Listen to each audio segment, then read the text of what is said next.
Salut, bienvenue sur le podcast de À nous deux. C'est Amélie et Pauline.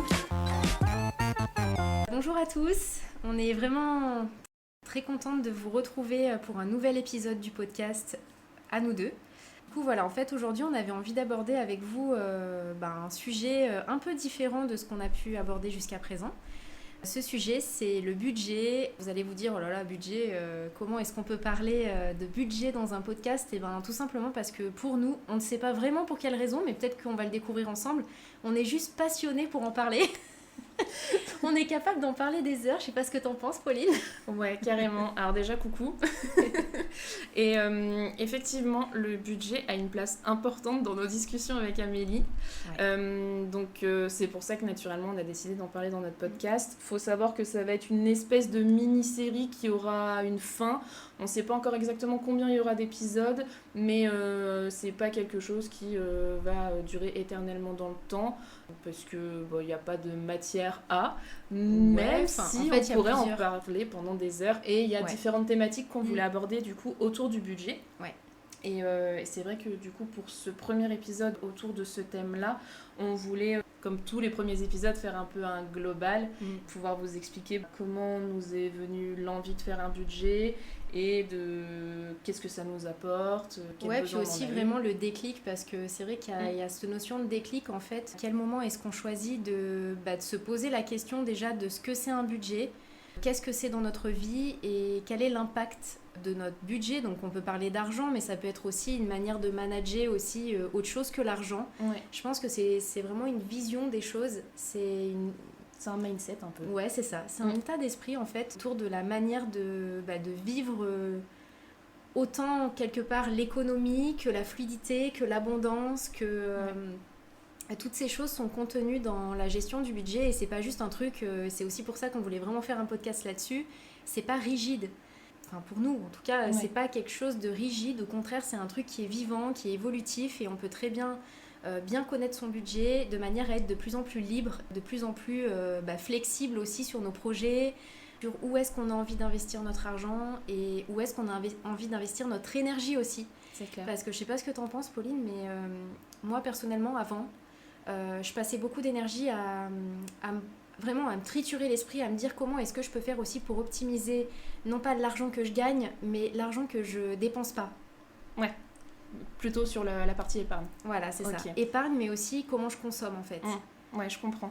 Après, je pense que ce qui serait peut-être intéressant, ça serait qu'en début d'épisode, déjà, on fasse un état des lieux de quelle était notre situation financière avant qu'on se mette à faire nos budgets, pour savoir d'où on vient. Ouais, et tout à fait. Où on est à peu près aujourd'hui. À savoir qu'Amélie et moi, on n'a pas, en tout cas entre nous, on n'a pas de problème ni de pudeur à parler d'argent et de montants, etc. Ça va être le cas aujourd'hui, même si moi personnellement, et je pense pour toi aussi, évidemment, on va pas rentrer dans les détails. Oui, mais ça n'a pas forcément d'intérêt. Ça n'a aucun intérêt. Mais on va suffisamment donner de détails pour que vous puissiez comprendre aussi là où on va en venir en fait. Exactement. Du coup, pour présenter un peu ma situation financière et puis en grande ligne, mon rapport avec l'argent. Moi, depuis que je gagne mon propre argent, j'ai jamais vraiment fait attention. Je calculais mes dépenses avec ma tête, c'est-à-dire que je savais ce qui rentrait, et puis quand je faisais une dépense, entre guillemets, je faisais une soustraction dans ma tête avec de l'à peu près et avec ce dont je me souvenais. Ce qui a fait que je me suis très vite et très rapidement retrouvée à découvert. Alors au début, c'était 50 €, et puis après 100 €. Et puis je me disais, c'est pas grave, j'ai mon salaire, donc ça va recombler. Mais sauf que le mois suivant, je ne faisais pas moins de dépenses pour combler mon découvert. Je continuais toujours pareil, donc j'ai creusé, jusqu'à arriver à être à des moins 800, moins 900 € tous les mois. Et à avoir 0 € d'épargne de côté. Donc voilà ce qui était ma situation financière. J'ai pas de honte avec ça, et je pense qu'il faut pas en avoir. C'était comme ça. Tout à fait. Et en fait, ça a changé. Je vous expliquerai pourquoi après, mais d'abord, je voudrais qu'Amélie nous explique, elle, comment était sa situation avant de se lancer là-dedans. Ok. Donc en fait, déjà, je vais quand même dire que j'ai quand même un diplôme de conseillère en économie sociale et familiale de base. Excusez-nous, madame. Donc du coup, j'ai quand même fait des études. Non, mais c'est quand même pour vous expliquer. Mes études sont fondées sur le conseil en fait à la gestion budgétaire de familles qui peuvent parfois rencontrer des difficultés financières notamment. Et c'est pas pour autant en fait que je gérais si bien mon argent que ça, même si pour ma part j'ai une situation qui est un petit peu différente de celle de Pauline, même si on n'est pas là pour se comparer, mais il faut quand même noter qu'il y a des différences. C'est quand même important. Moi par exemple, j'ai jamais été à découvert, j'ai jamais eu spécialement de difficultés financières parce que je suis plus quelqu'un qui met facilement de côté, épargne pas mal. Mais moi ce qui m'a fait m'y intéresser, c'est que je me suis rendu compte que très rapidement, si je voulais pouvoir réaliser plus de projets, notamment des projets de voyage ou même un projet associatif où j'avais besoin un peu d'injecter, on va dire, de l'argent dont j'avais pas besoin immédiatement, sans que ça me mette dans le rouge, eh bien, je ne pouvais pas me permettre de faire ça. Et du coup, je me suis rendu compte que quelque part, j'étais un peu comme asservie aussi à la quantité d'argent que je devais gagner. Et en fait, pour moi, ce qui m'a vraiment poussée à m'occuper de mon budget, c'est de vraiment venir comprendre où est l'argent et la richesse, et qu'elle n'est pas que dans ce qu'on gagne, mais c'est aussi dans ce qu'on dépense pas quelque part. Ouais. Ou dans comment on le dépense. C'est ça. Et en fait, c'est un peu comme si c'était un effet de levier, et ça vient vraiment décupler notre capacité à avoir plus d'argent quelque part. Ouais. Et à être plus libre. Ça t'a amené... Ouais, ça t'a amené... Oh, je trouve pas le terme... De la richesse finalement. Ouais, c'est ça. Donc, et de l'abondance. De l'abondance, ouais. Donc c'est vrai que ça a beaucoup changé. Moi, vous vous en doutez, il y a un moment dans ma vie où, et très récemment, c'était il y a un an tout pile, où vraiment j'ai eu un déclic en me disant je ne peux plus être dans cette situation parce que vous vous doutez bien que donc à moins 800 de découvert, 0 € de côté, mais quand je vous dis vraiment 0 €, c'est j'avais même pas un livret A avec 10 balles dessus, j'avais rien. Et en fait, c'est une situation extrêmement stressante parce que quand vous vous dites que vous avez une régule de facture qui arrive, vous ne savez pas comment vous allez la payer. Quand vous avez des animaux, donc j'ai 3 animaux à la maison, et quand on se dit qu'au moindre problème, je ne pourrais et je ne saurais pas comment payer le vétérinaire, ça devient problématique. Donc en fait, c'était un stress permanent de me dire, mais comment je vais faire pour payer ci, pour payer ça, sachant que tous les mois, je reçois mon salaire. Donc tous les mois je redeviens positif, mais en fait je ne savais pas gérer. C'est vraiment une dynamique quoi. Ouais. C'est une gymnastique en fait. C'est ça. Et puis j'avais vraiment aussi un esprit de me dire, j'ai un métier où je touche des primes selon objectif. Et quand je savais que j'allais toucher une bonne prime, et je me disais même pas ça va combler mon découvert. Non, je me disais je vais pouvoir me prendre ça. Je vais toucher 300 €. Super, je vais pouvoir faire ci et ça. Et en fait je n'en sortais jamais. Et j'étais que dans le moment présent. Alors, ce qui est bien dans la vie courante, mais au niveau du budget, je crois qu'en fait, je me suis rendu compte qu'il fallait que je voie plus loin et que surtout, j'étais en train de brûler, entre guillemets, la corde par les deux bouts et que le jour où j'allais me retrouver le bec dans l'eau, j'allais me noyer. Et aussi, ce qui m'a fait avoir un déclic, c'est qu'un jour, ma maman m'a appelée pour me dire « Écoute, je vais t'envoyer tant d'argent pour t'aider ». Elle m'a envoyé une somme d'argent quand même conséquente pour m'aider, pour sortir de mon découvert. Et 4 mois après, j'étais de nouveau à découvert. Et de la même somme. Et là, je me suis dit, mais c'est pas possible. C'est vraiment pas possible. Donc, avec Amélie, déjà, on en avait discuté quelques mois avant, où elle m'avait expliqué que justement, elle s'était mise à gérer son budget avec les enveloppes. Ouais, la technique des enveloppes, ouais. Voilà, donc elle m'en avait parlé quelques mois avant, et donc il y a un an, j'ai commencé à me renseigner vraiment fort. Déjà, j'ai eu le déclic personnel, et après, sur Instagram principalement, je me suis renseignée, j'ai cherché des comptes qui parlaient justement de la gestion du budget par enveloppe, et j'ai commencé à suivre 3-4 comptes différents pour m'informer, et pendant un mois, j'ai mangé budget pendant un mois. En fait, j'ai fait que ça, et on en avait parlé aussi avec Amélie, et donc c'est comme ça que tout s'est mis en place et que ma vie a changé. Ouais, c'est ça. Parce que du coup, on y reviendra peut-être après, du coup, que tu puisses nous dire aussi... et c'est vraiment intéressant Et d'ailleurs, je voudrais vraiment te remercier, Pauline, de t'exprimer comme ça, avec autant d'objectivité et en même temps d'honnêteté, d'humilité, par rapport à ton parcours. Parce que ça, on ne l'a pas précisé, mais parfois aussi, il peut y avoir vraiment une retenue, une pudeur, en fait. C'est honteux, en fait. Et c'est aussi pour ça qu'on voulait faire ce podcast, parce qu'il y a plein de gens, même qui ont l'air d'être à l'aise avec l'argent, et en fait, au final, ou avec la gestion du budget, et en fait, au final, c'est comme si on devait reconnaître qu'il y avait une partie de nous qui était comme larguée, quoi. C'est comme si on devait reconnaître qu'on n'était pas une bonne personne, ou qu'il y avait un truc qu'on n'avait pas compris, ou comme si on n'était pas aussi intelligent que les autres, ou ce genre de choses. Ouais. Et ça peut aussi faire qu'on reste dans la difficulté quelque part. Oui, parce qu'on a vraiment un sentiment, et j'en parle parce que je connais, entre guillemets, mais vraiment je me sentais nulle. Et je me disais, mais putain, alors pardon, hein, je vous le dis comme je l'ai pensé, et comme je l'ai dit, mais putain, je suis nulle, je sais même pas gérer mon argent. Ça crée alors qu'en fait, tu peux être une très bonne organisatrice, tu peux être une très bonne gestionnaire, qui est le cas d'ailleurs. Oui, enfin, voilà, c'est ça qui est très paradoxal. Ultra organisé, t'es quelqu'un vraiment sur qui on peut compter, etc. C'est ça qui est fou en fait, c'est que souvent, quand on peut avoir cette relation à l'argent, je veux dire, il faut pas se juger parce que ça peut vraiment toucher n'importe qui, parce que je pense que c'est vraiment une question d'éducation financière. Complètement. Après, on en reparlera aussi peut-être dans les autres épisodes et tout. Ouais. Mais je pense que c'est... Mais on n'a pas d'éducation financière. Ouais, voilà. Je pense qu'en fait, l'éducation financière n'existe pas. Et pour rejoindre ce que tu disais tout à l'heure sur le fait que pour toi, tu avais vraiment cette sensation de cramer la corde des deux bouts et d'être dans une situation qui se terminait jamais, en fait. Moi, par rapport à moi, c'était vraiment plus ce que je ressentais, c'était un épuisement. C'est-à-dire que moi, j'avais une relation à l'argent qui était épuisante. C'est-à-dire que j'avais vraiment cette sensation que je devais... pour pouvoir me permettre de faire certains projets, c'est comme si je devais encore gagner plus, que je devais toujours trouver une solution pour avoir plus de sous, pour jamais économiser rassasiée, plus, en fait. Etc. C'est-à-dire que c'est pas que j'étais pas rassasiée, c'est que j'avais juste ce qu'il fallait, en gros pour payer ce que je devais payer en fait, et ensuite j'avais une toute petite économie à la fin du mois, que si jamais je venais à la toucher, c'était ok, je pouvais la dépenser, mais derrière si j'ai envie par exemple... On en reparlera, après ça va peut-être faire bondir certains parce qu'il y a des gens qui parlent de capitalisme, etc. Moi je suis pas du tout là-dedans, mais je tiens quand même à préciser que c'est important d'avoir la chance de pouvoir se créer un patrimoine minimum au niveau financier. Moi, mon souhait c'était ça, c'était d'avoir un peu comme un patrimoine, et en fait je me voyais pas me tuer à la tâche toute ma vie, tout ça pour avoir 20 000 balles de côté à la fin de ma vie, et de me dire, mais en fait, toute ta vie, t'auras cravaché pour des trucs à droite, à gauche, pour avoir un peu de sous à la fin de ta vie, parce qu'on connaît la situation aussi économique actuelle, etc. Et que tout ça joue aussi sur notre sensation d'être en sécurité avec l'argent ou pas, pour plus tard.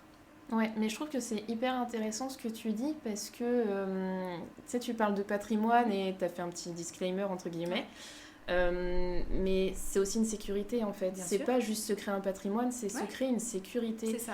Et après, chacun fait comme il le veut. C'est ça, et puis chacun voit sa sécurité là où elle est. Exactement, c'est ce que j'allais dire. Il y a des personnes qui vont voir leur sécurité autrement, mais on va pas se cacher que on est dans une société comme ça. Nous, on habite en France, et en France, malheureusement, et comme dans énormément, voire même quasiment tous les pays du monde, si tu n'as pas d'argent, tu ne peux pas vivre. Et on va pas se le cacher, même pour les personnes qui veulent avoir le minimum d'argent syndical, mais il en faut, on est obligé. C'est ça. On ne peut pas vivre sans. Exactement. Donc, effectivement, c'est une sécurité que d'avoir de l'argent et d'en avoir aussi de côté en cas de pépin, en cas de coup dur. C'est ça. Et puis en cas de projet aussi. Exactement. Parce qu'il ne faut pas oublier qu'il y a un moment donné, ça passe par la matière quand on veut matérialiser quelque chose. Après, je dis pas que tout a besoin de passer par l'argent. Parfois, ça a besoin de passer par de la motivation, par de l'énergie qu'on doit déployer pour faire quelque chose dans notre vie. Et pour avoir cette énergie, il ne faut pas passer notre temps à s'inquiéter parce qu'on n'arrive pas à joindre les deux bouts ou ce genre de choses. C'est vraiment une autre manière de répartir notre énergie, quelque part, cette relation à l'argent. Carrément. Je trouve. Et puis, c'est vrai que ça a fait partie personnellement de mon déclic parce que je suis une personne qui n'a pas beaucoup voyagé dans sa vie, alors que j'en ai très envie. Mais pour voyager, qu'est-ce qu'il faut ? Il faut de l'argent. Et... en fait, j'en avais marre aussi de me dire « Ah, mais j'ai envie de ci, j'ai envie de ça. » Mais en fait, je peux pas parce que j'ai pas l'argent et que jamais j'arriverai à le mettre de côté. Je vous assure que, je sais pas si c'est votre cas, mais moi, j'ai des projets de voyage depuis que j'ai 10 ans. Et du coup, ça fait plus de 20 ans. Et croyez-moi, j'ai toujours pas mis un pied dans le pays où j'ai envie d'aller. Mais parce que j'ai pas su me donner les moyens de mettre de l'argent de côté. Et c'est quelque chose que j'ai commencé à mettre en place aujourd'hui. Petit à petit, ça va prendre du temps, on va pas se le cacher, mais ça fait aussi partie d'un des déclics où je me suis dit, mais en fait, Pauline, donne-toi les moyens de tes ambitions et de tes envies. Et ça peut être, on va forcément parler de matériel, mais ça peut être de changer de téléphone, ça peut être de changer votre tapis dans votre salon, ça peut être de voyager au bout du monde, de vous acheter une maison, un appartement, on s'en fout. Mais en fait, juste se dire, je mets de l'argent pour ce projet-là parce que c'est quelque chose qui me tient à cœur, en fait, ça change tout en fait, ouais, puis dans ça sa crée vie. un fil rouge aussi, parce Puis que ça je pense donne que ça vient nous permettre aussi de nous reconnecter à des trucs qui nous font vibrer, Ouais, au lieu d'être juste tout le temps en train de survivre quelque part et de se dire bah ça va, j'ai encore passé l'année. Entre guillemets, c'est un peu ça. Enfin voilà, c'est c'est ça. en gros là j'ai réussi à tenir cette année, je sais pas comment ça va être l'année prochaine, et de pouvoir se dire bah à partir de maintenant, je sais que quoi qu'il se passe, je sais qu'avec cette gymnastique que j'ai trouvée au regard de la gestion budgétaire en fait, que je sais dorénavant que je vais être tout le temps en sécurité. Ouais, Quoi qu'il se passe quelque part. c'est clair. Parce que ça va au-delà de l'argent en fait, on y reviendra. On y Ça va reviendra. bien au-delà de ça. Et je vous rassure aussi qu'un des prochains épisodes, on vous expliquera précisément comment aussi En pratico-pratique. on le fait au quotidien. C'est juste qu'on fait étape par étape. Ouais, c'est ça. Là, en gros, on vous donne envie de le faire et après, on vous explique comment on le fait. Voilà, c'est ça. Mais c'est clair que c'est que du positif et ça ne nous... Enfin, en tout cas, jusqu'à maintenant, ça nous a apporté que du positif. C'est ça. Même si au début, c'est vrai que ça demande une sorte de discipline. Enfin, au début, ça peut créer une sensation, et encore même pas trop au début, parce qu'au début, on ressent une excitation.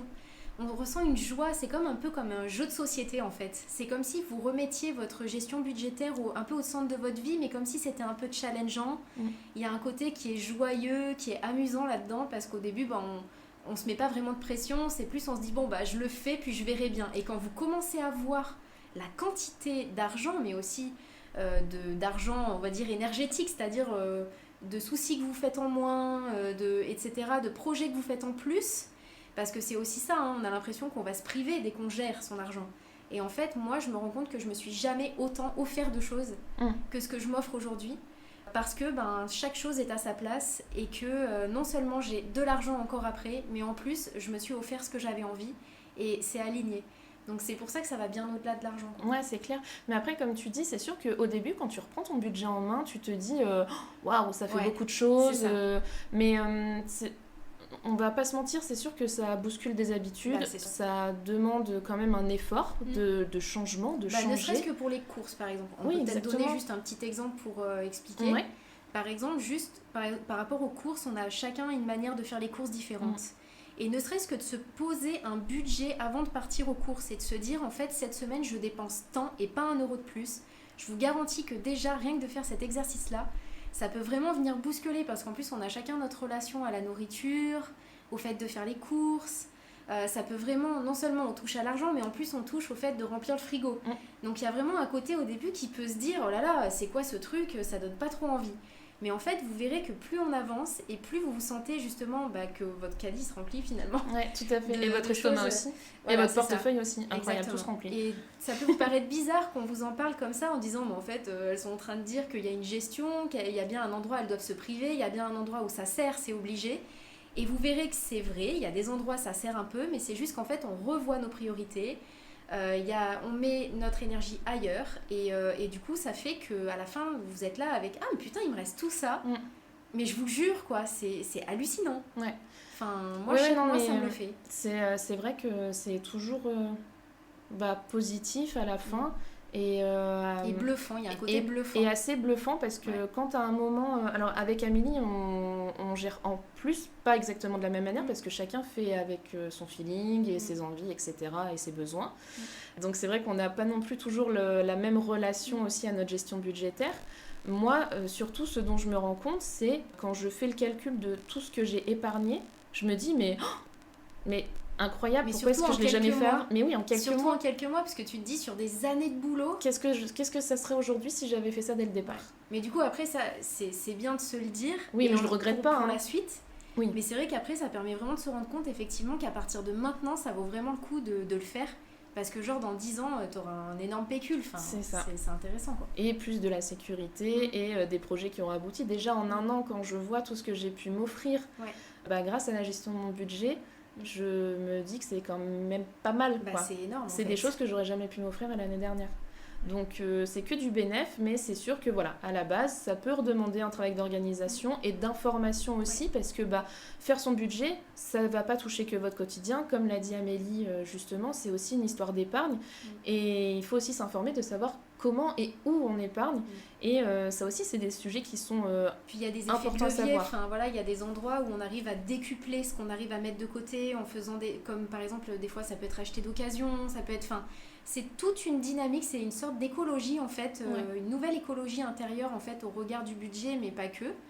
Ça peut être une nouvelle manière aussi de sortir, de recevoir. Consommer différemment. C'est tout un ensemble de trucs en fait. Ouais. Et où même on peut arriver à redécouvrir des choses, mais trop kiffantes qu'on avait oubliées parce qu'on avait l'habitude de payer le prix fort avant et de le faire d'une certaine manière. Et quand on se dit, bah tiens, si une fois sur 4, j'essayais de faire ce truc-là, mais gratuitement, qu'est-ce que ça ferait ?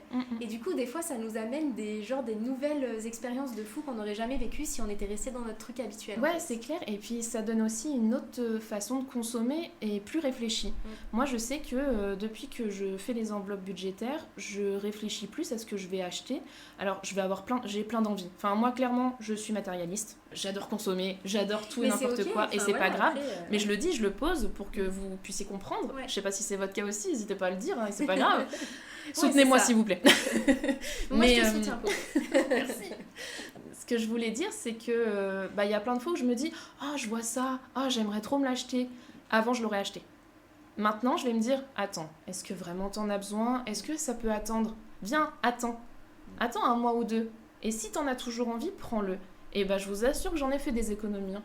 Alors, je vous cache pas qu'il y a encore des moments aujourd'hui où je vois un truc, je l'achète tout de suite, je réfléchis pas. Mais après, ça fait partie aussi. Mais ça fait partie de ma personnalité aussi. Il faut se lâcher aussi. Oui. On peut pas tout le temps... ça fait du bien. Voilà. Mais aussi, j'ai moins peur de le faire parce que je me dis, j'ai l'argent. Ouais, c'est ça. Et c'était de l'argent prévu pour me faire plaisir. Donc c'est pas grave, c'est pas comme si j'allais chercher dans mon épargne ou autre. Mais bon, ça, on vous en parlera plus tard. Mais voilà, c'est vrai que c'est aussi quelque chose de génial en fait. De mieux réfléchir à comment on consomme et ça rentre aussi dans une dynamique où on essaye de faire plus attention à tout. On est dans un monde où je pense qu'il faut faire attention à plein de choses. Il y a beaucoup de consumérisme en fait aussi. Et, beaucoup de choses trop éphémères. Ça remet en dimension aussi notre manière de voir toute la vie. Parce que je pense qu'on vit vraiment dans une société où il faut beaucoup consommer, il faut aller vite, il faut toujours remplir les choses, il faut toujours remplir le vide sans arrêt. Moi je trouve que toute cette vision autour du budget, elle permet aussi vraiment de remettre du sens et du sacré même à des endroits où il y en a plus forcément parfois. Où il y en a de moins en moins, ça c'est vrai. Et ça nous ramène à des simplicités aussi, comme tu disais tout à l'heure, revoir certaines sorties sans avoir à dépenser, des choses simples, il fait chaud, vous avez une rivière ou un lac à côté de chez vous, ça vous coûte rien, vous y allez et en fait vous passez un super moment. Avec un bon pique-nique et c'est top. C'est ça vous coûtera rien à part peut-être un peu de temps de préparation, mais ça vaut peut-être mieux que d'aller au resto et de payer encore 30 balles de resto. Donc voilà, c'est des choses qui sont intéressantes à voir et à penser et à connaître. Pour moi, en tout cas, j'ai fait le tour pour ce premier épisode de présentation. Je sais pas ce que t'en penses. Écoute, c'est bon aussi pour moi. J'ai vraiment hâte de savoir s'il y a des personnes du coup qui ont envie de partager et peut-être qui pratiquent aussi déjà, que ça soit la technique des enveloppes ou une autre technique en fait. Il existe d'autres techniques de gestion budgétaire, comme avec des pourcentages. Enfin bref, il existe plein de trucs différents. Donc si vous avez envie de partager là-dessus, n'hésitez pas à partager soit en dessous du podcast, soit... en commentaire ou sur Instagram, n'hésitez pas à nous retrouver là-dessus. En message privé aussi, n'hésitez pas, s'il y a vraiment à un moment donné, il y a un truc que vous avez envie de partager plus en privé, n'hésitez pas. Mais en sachant que je trouve que c'est bien de pouvoir partager tous ensemble, histoire que ça puisse profiter à une sorte de communauté, quoi. Oui, c'est vrai. Après, c'est vrai que si vous commencez à donner des détails, venez peut-être plus en privé, mais si c'est pour des conseils ou un avis sur ce qu'on vient de dire, ou compléter quelque chose qu'on a pu dire avec Amélie, n'hésitez pas à le mettre en commentaire, c'est toujours intéressant. D'autant que des fois, il y a aussi d'autres personnes qui commentent, qui peuvent aussi répondre à la question de la personne, et en fait, même nous, on n'aurait même pas répondu comme ça, donc ça peut être vraiment super, en fait. Donc, n'hésitez pas à venir nous dire ce que vous en pensez. Si vous êtes à l'aise avec ça aussi, c'est important parce que vous pouvez aussi nous dire moi je suis pas du tout à l'aise avec l'argent et ça me gêne d'en parler, ça existe aussi et vous avez le droit et il n'y a pas de souci. Tout à fait. En tout cas, pour cet épisode-là, ça sera tout. Ouais, ça sera tout. On vous fait des gros bisous et puis à bientôt. Ouais, à bientôt. Merci d'avoir partagé ce moment avec nous. Si cet épisode vous a plu, n'hésitez pas à en parler autour de vous. Et à nous laisser vos impressions et commentaires sur nos différents réseaux sociaux. Vous pouvez retrouver nos épisodes sur toutes vos plateformes d'écoute habituelles et sur YouTube.